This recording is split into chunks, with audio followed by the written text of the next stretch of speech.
Oh my God. I love this. I love this.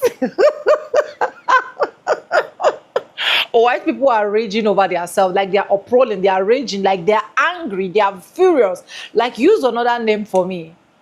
Not for anybody, for themselves. For themselves. And I want you to see the reason why they are doing that. Let me go ahead and roll out the clip.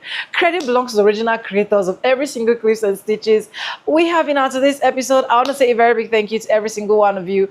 Liking, commenting, sharing, dropping super thanks, also joining my membership. I do not take you guys for granted. You guys are absolutely the best. You guys, let's go watch why they are uprolling, why they are shouting, why they are gallivanting, why they are screaming on top of their voice. You the system is broken. That is a lie. The machine is functioning perfectly. It was designed to cage, starve, and bury us. Policing evolved from slave patrols. Prisons replaced plantations. The 13th Amendment made it legal. So when you see ICE dragging people from their homes right now, understand that isn't a glitch. It is the architecture. We aren't standing outside with signs asking politely. The Panthers figured this out. They fed kids while the state let them starve. That wasn't charity. It was infrastructure. Right now, teachers in Oakland are organizing strike kitchens to keep students fed so the picket lines hold. That's dual power. In the Twin Cities, they're building rapid response networks that move faster than federal agents. We are creating the clinics, the supply lines, and the defense. Democrats won't save you. Republicans want you dead. The only table we're building is the one they cannot sit at. It requires discipline, training, and the willingness to fight. This is how we replace what they stole. Democratic centralism is not a buzzword. It's how we stop the drift. Open debate before action. Total unity after. We train in de-escalation and rifle work because survival demands both. Every mutual aid drop, eviction blockade, and jail support shift stacks concrete power outside their control. Attica prisoners ran their own republic for 5 days because they organized. We're doing the same block by block, hood by hood, holler by holler. Pay attention. You know, for as bad as the world seems right now, the United States, how out of control it is, how little power it seems that we have, the little bit of constitutional rights that we had are being violated, and you know, pretty much just we're being pinned against the ground, backs against the wall. It is such a blessing. I was just listening to Deontay Kyle's fucking podcast, and he was talking about just like the history of white privilege in this country, how they've run absolutely everything, and it is everything. And this is the fall of that system. Like, it's gonna get ugly. It's gonna get ugly before it ever gets pretty, but it'll burn down to the ground before we ever continue to live in this shit. And I know that because there is enough brown folk, melanated folk, native peoples of the world in this country to overtake that white supremacy. They're fighting. This is the last straw. They're trying to keep this control, but that's too far gone. This is the natural karma of the world, and I know it feels shitty. Trust me. I have a 3-year-old and I have a child on the way, and it's scary to think they're gonna have to grow up in this shit and the violence that comes behind this. But I also know that this is the last time that this battle is going to have to be fought, because there's a new world coming. They controlled everything. The world is crashing for a new world to be born, built, and lived in. And I know that shit to be true. Even if we don't get to actually live in it, I believe that this is a process of a new world truly being built where people could live heaven on earth. They don't gotta go through this bullshit. White supremacy, white white control of the world is going down. And it's not just in the United States, it's in the whole world. This is nature. This is just laws coming into play. So I'm thankful. I'm thankful for all the pieces of shit who are helping crash the system right now. We have to root out the cancer that is white supremacy. I'm talking about these systems of white supremacy. This commenter made a very good point that I didn't reference anything around Black Americans as I talked about the unholy matrimony of the Heritage Foundation, the tech bros, and the evangelicals in this country. But the subjugation they're looking to give us is Jim Crow. It's Jim Crow authoritarianism by a different name. They don't need to reinvent the wheel. They just have to go back in time. Right? 31 years after the Civil War ends, Plessy versus Ferguson comes down from the highest law in the land. Subjugation based on race by legislation, not by servitude or enslavement, but by legislation. White supremacy has fractured our country. The foundation of our country is fucked. Whatever we build on top of it, on top of that foundation, will never stand the test of time. And you might be saying, Amy, we should just break up as a country. I don't think we survive if we balkanize. Do I think it is a Herculean, generational effort to root out this white supremacy that is a cancer? Absolutely. Do I think that we, the people who came to the United States willingly, the people who have been here the whole time, the people who came by force, do I think we're worth it? Abso-fucking-lutely I do. Abso-fucking-lutely. We're entering into our 250th year. We are a baby of a country, and we're the adults. We get to dictate what the future looks like here. And I believe that every single one of us will be better off. Every single one of us will maybe have the opportunity of the American dream to actually be realized, that our inalienable rights will actually apply to every single person, and every single person will be created equal in this country. Again, it's not easy. It's going to take time. Will I live to see it? I don't know. I don't care. I think we're worth it. Instead of getting rage baited, I think it's important for all of us to understand what's really going on in America. Please let me explain.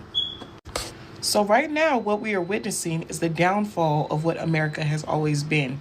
America is literally built on top of pain, misery, depression, lies. I could go on, you know?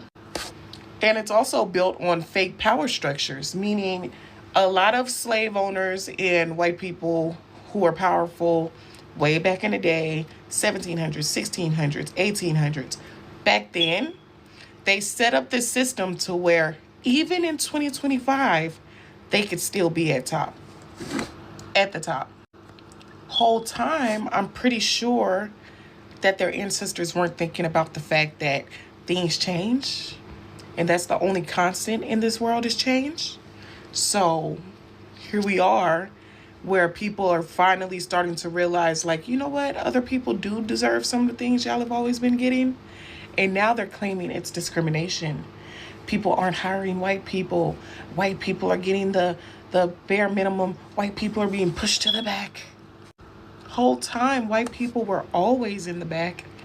It's just the fact that we were put behind y'all to make it seem like y'all were at the front. Does that make sense? Y'all have never been at the top of anything. But now, since the structure that we already have is set up in your favor, now you want to make America great again because it's unlike what has always been. Like, are y'all following? So now what do people do when they're at the top and they're in jeopardy of falling to the bottom? They do whatever they can to stay at the top, meaning if they have to make people of color fight, if they have to take away SNAP, if they have to cause martial law in our states, they don't care. They just want to stay at the top because that's where they've been. And anyone else that wants to be at the top, it's not going to happen because they want and own the top. So in order for us as the people at the bottom and the people that they see as the bottom to get back to the top, everything that's of now in America has to be dismantled. It has to be. Everything is falling. And that's fine, actually. We need to rebuild it. It's all based on BS. So yeah, it's just a battle of fragile male egos, fragile egos, white supremacy, systemic racism, and yeah, people wanting things to stay the same when things are inherently made to change. So it's only a matter of time before things actually do change and the collective consciousness actually catches up to the reality of His take, white supremacy sucks. And anytime I see it, it's on site.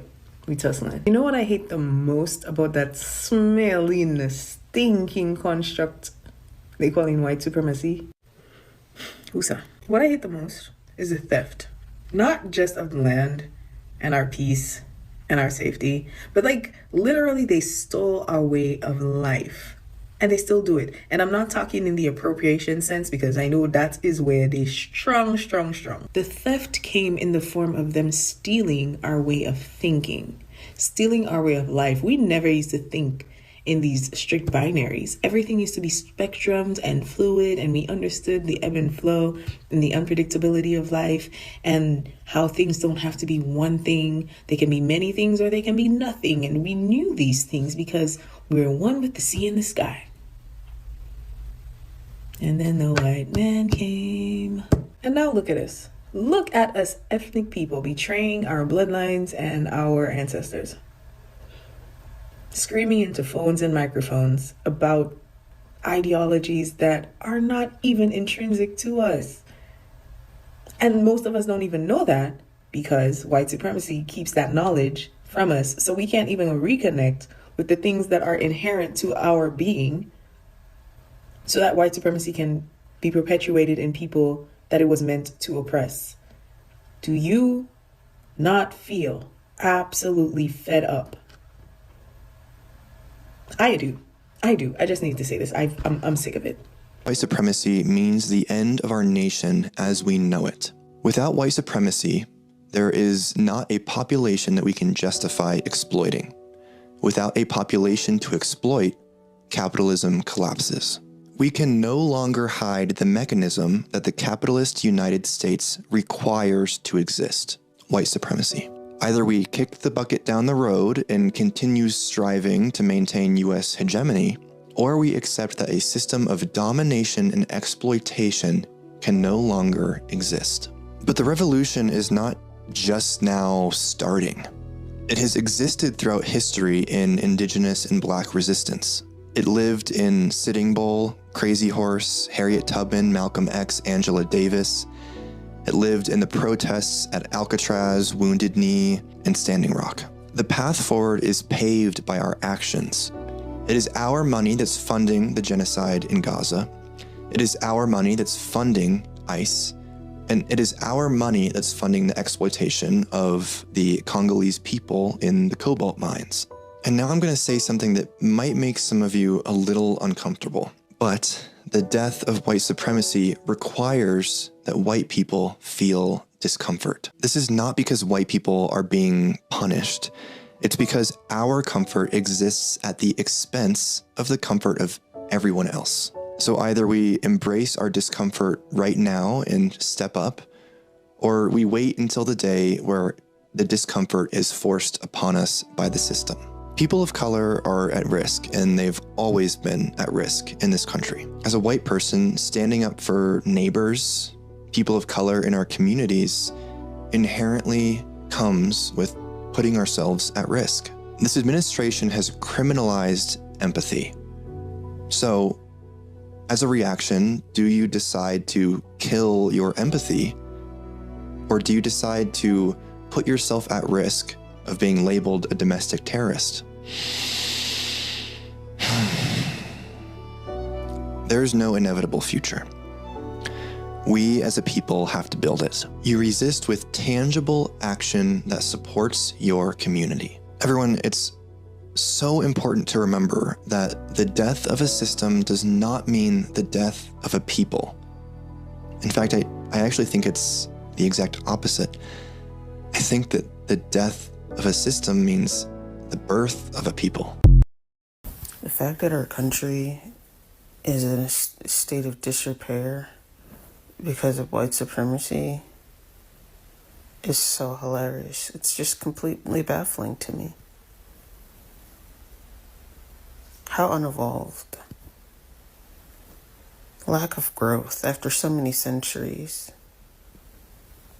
How do you let the color of another person's skin dictate your whole life? That is obsession. That is insanity. Racist people are literally insane and obsessed with people that they don't like. Typically, when you're obsessed with, when you don't like someone, you're not obsessed over them. You let them be and you don't bother them.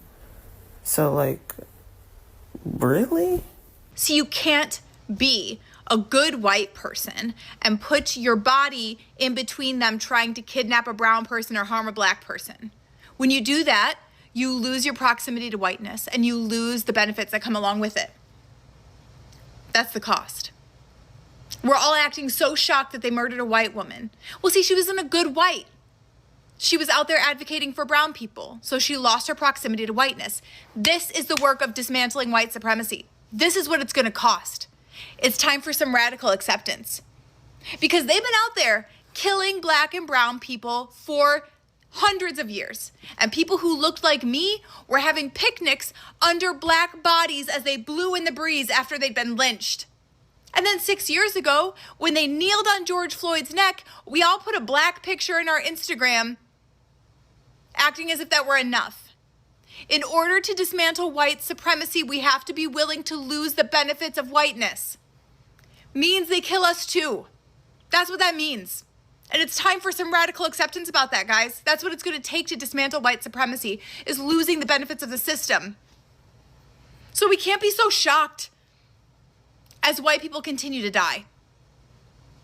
Because we weren't this shocked when black and brown people were dying. Because we expected it. Not because we weren't grieving, but we expected it, right? You should expect it. We have to lose the benefits of the system if we want to tear the system down. White supremacy has been killing black and brown folks. And it's not going to go down without a fight.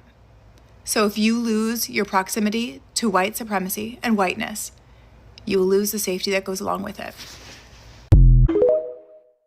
I we vote, vote Donald Trump, I we vote, vote Donald Trump.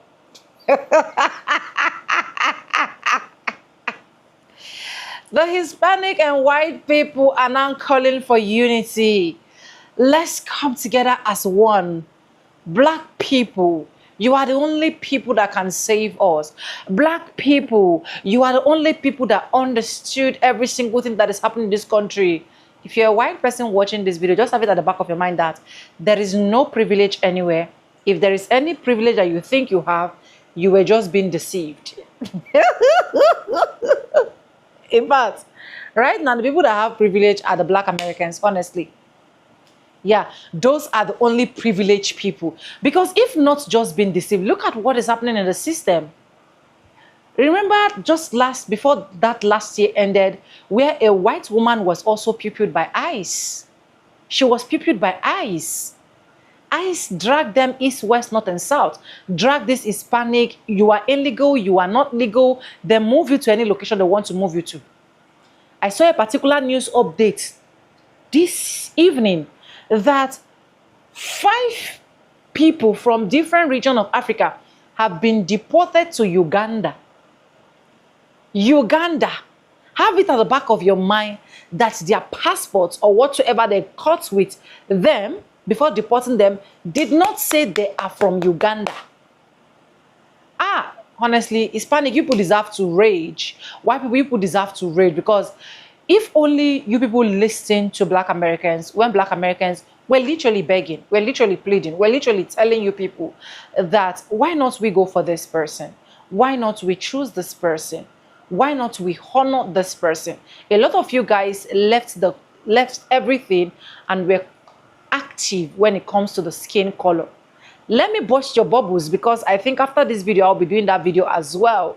Yes, the war that the orange man started, the war that he involved himself without anybody's knowledge. Iranians say they are not doing anything ceasefire. The orange man was literally asking for just 48 hours ceasefire. They said, no, I'm going to go into that news properly. Now, where am I heading to? I'm heading to that point whereby now the wake-up call that these white folks are getting, that these other race are getting, all these Hispanics, Latinos, Asian, those ones that went sing highly exalted, roll on the floor, scream, if not you, nobody, and the rest of that, the wake-up call they are getting is so big. A lot of them can no longer feed their family. A lot of them are asking questions like, when will this come to an end? A lot of them can no longer buy food. A lot of them are now even leaving their house to now live inside their car. It's just a whole lot. If you're a black person watching me, you didn't vote for this, you didn't advocate for this, I'm sending you hugs out there, honestly. Sometimes I sit down and ask myself questions like, how are my black community in America surviving? How are they surviving? Because it's just a whole lot to deal with when it comes to you being a black person in America. Now, these Hispanics, people cannot understand that proximity to whiteness cannot make them white. Now, these MAGA supporters cannot understand that because you want to support someone does not mean he is literally going to put every single food that you think he's going to put on your table. They are now knowing that this man literally do not care about anybody. They only care about themselves. They only care about their pockets. They only care about their family. Now, a lot of them are calling for unity. Let's come together as one. Black people, let's join forces together. Let's stand together. Let's advocate together. Black people are saying no to every single request. Black people are saying we are resting. Because when we said this, it was a long time ago. And the way it is going right now, I don't know the level that this man wants to bring American into. I keep saying it, right? What this man is literally doing is he's keeping a lot of job to be done for the next person that is going to be that will take over his tenure. And the moment the next person takes over his tenure, right, before the person will be done sorting out every single mess that this orange man has literally created, only God will see us through. Let me know what you think in the comment section. Credit belongs to original creators of every single clips and stitches we have in our today's episode. I want to say a very big thank you to every single one of you. Liking, commenting, sharing, dropping super thanks, and also joining my membership. I do not take you guys for granted. You guys are absolutely the best. And thank you so much for staying stick and hook with me to the end of this video. Yes, with that being said, with no further ado, I'd like to always say in my videos, I'm going to be saying bye, and I'll see you guys in my next one. For now, bye guys. I love you guys. Mwah.